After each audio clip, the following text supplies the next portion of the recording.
Doon ay public hearing para sa usa ka proposed Masterson Smile North Project Diaspildo de Oro.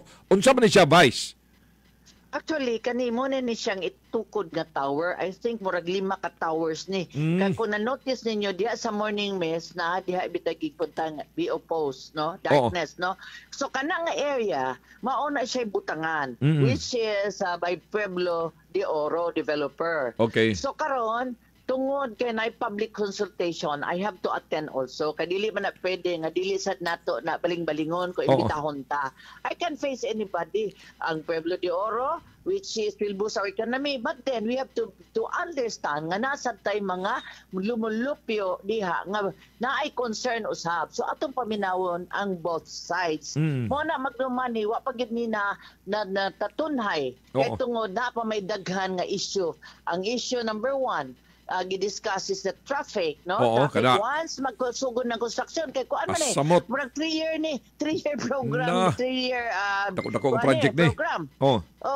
Ang problema ana kay wala pa traffic impact assessment, which means nanay programa for the traffic. Wala pa na. So I brought that up. Sa inyong ikatabang, ayan na lang isalik na sa syudad. We're not perfect, no, in all our kuan sa atong traffic, but then nagyutabang gyapon nila. So kana akong gipangayo, then the environmental impact no assessment. So wala pa gyud ni siya. It was conducted by EMB. Hopefully, nga kaning una, sulbaron sa nato sa problema before we construct. Kay nga no, everybody will be affected diha sa taas. Kaya daghan biya subdivision.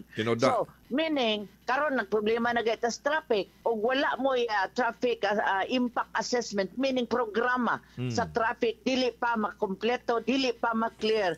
O saan na ito magpadayon sa project? Diba?